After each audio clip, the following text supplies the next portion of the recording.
Muito obrigado, pessoal, pela oportunidade de falar um pouco sobre essa experiência inusitada. Meu nome é Jeff, eu fui professor de teatro, porque eu digo fui, porque eu parei as atividades em julho de 2019, um pouco antes dessa pandemia louca. Durante 18 anos, eu dei aulas presenciais de teatro, né, em escola de teatro, não escola de ensino regular, fundamental, né, sempre para crianças de 7 a 11 anos. Essa foi a faixa etária que eu me identifiquei, que eu sempre gostei de trabalhar.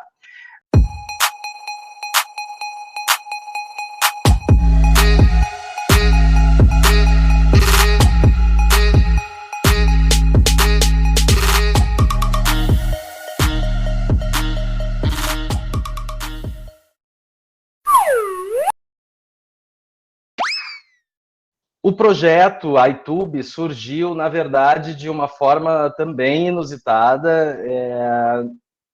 Eu fiz inscrição de 2 outros projetos para a FAC Digital, um edital da lei, ainda não era Aldir Blanc, eram recursos emergenciais, né? Esse edital administrado pela SEDAC, né?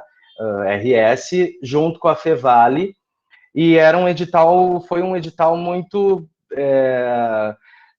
muito louco, porque as inscrições eram por ordem de inscrição. Então, claro, tinha alguns critérios a serem seguidos, mas quem se inscrevesse primeiro passava, se estivesse tudo ok. Eu fiz 2 inscrições de um projeto para idosos e outro que não da minha autoria, e um outro projeto de comunicação, também não de minha autoria, e sim de colegas, parceiras e tal. E aí, eu terminei de fazer a inscrição e pensei, não vou fazer para criança, não tinha nada, assim, tinha algumas coisas já planejado, né, na minha mente, assim, mas eu estava realmente com bloqueio de fazer alguma atividade virtual para crianças, teatro, nem pensar da minha forma, que eu sempre, enfim, foi um bloqueio meu, né.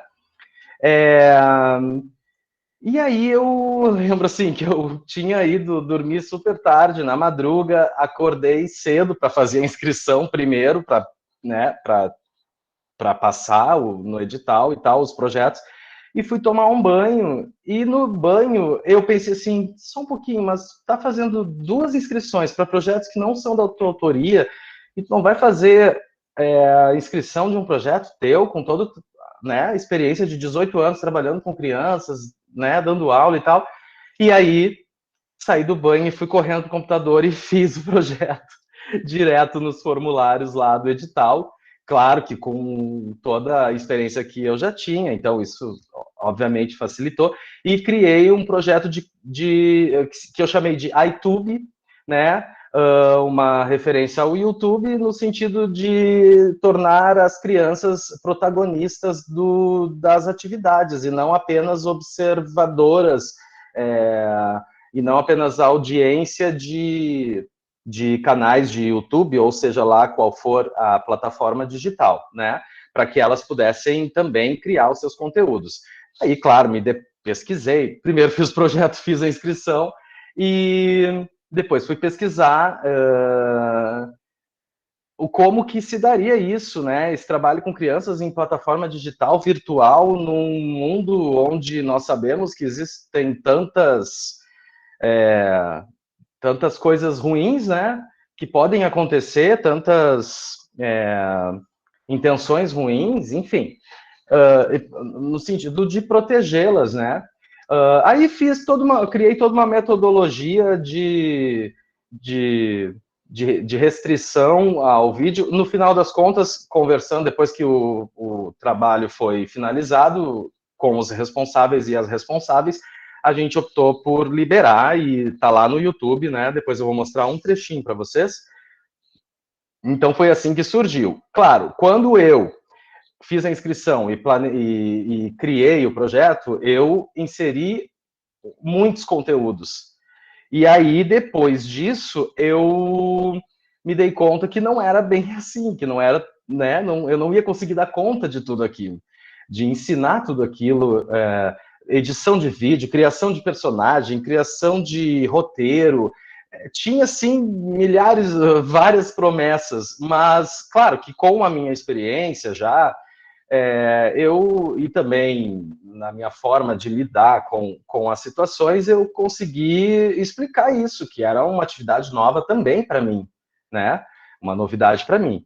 E aí, adaptei todo aquele projeto com vários conteúdos para um conteúdo um pouco mais simplificado, assim, né? Para viabilizar a realização dele, porque não tinha como. E tinha um prazo também, enfim, e crianças, né? Seguindo na ideia de criação de conteúdo, com temas livres, não foi em nenhum momento eu parti do princípio de que seria teatro ou cena, poderia ser podcast, poderia ser, não era obrigatório utilização de vídeo, poderia ser também stop motion, poderia ser o que quisesse, né? E aí, foram 7 integrantes no final, né? 7 participantes, cada um escolheu o seu tema, né, temas livres, porque isso tinha a ver com a minha metodologia de criação teatral em sala de aula presencial, onde durante 4 meses e meio nós formávamos a turma e desenvolvíamos cenas, improvisações e roteiro, eu roteirizava a partir do que eles criavam.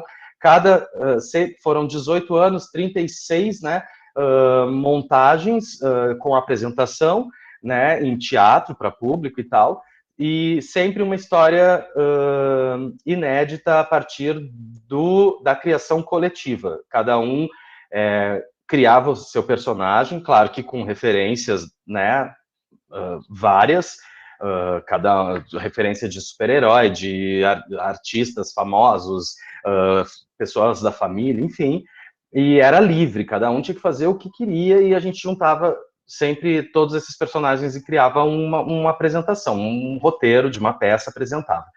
Partindo desse princípio, eu conduzi a YouTube para a mesma ideia de criação livre, né? Faz o que tu achar melhor, o que tu gostar, o que tu estiver afim agora de fazer. E aí foi muito surpreendente e gratificante, porque foram temas escolhidos diversos, né? Teve música e aplicativo Like, que é como se fosse um TikTok, né? Então uma menina falou sobre isso, outra falou sobre atuação e artes, outro menino falou sobre cinema. Uma menina decidiu que o tema seria machismo, racismo e homofobia. Uma outra menina falou sobre K-pop e a arte pop e as mulheres na cena pop, né? Uma outra menina sobre viagens e um menino sobre jogos online. E aí fomos construindo juntos. Em alguns encontros coletivos e a maior parte dos encontros individuais. O coletivo, claro, era para agregar, para trocar as ideias, para um mostrar o que estava sendo construído para o outro, né? E eu sempre fazendo a mediação, né? E aí eu me deparei, claro, com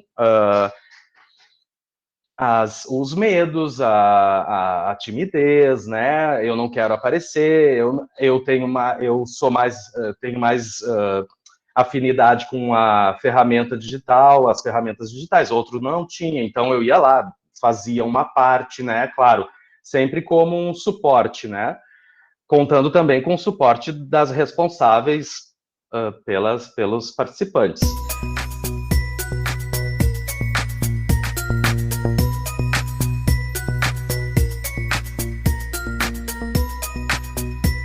E aí, assim, eu me tornava realmente uma parte do grupo, só que, claro, né, mantendo em alguns momentos a figura do professor necessária para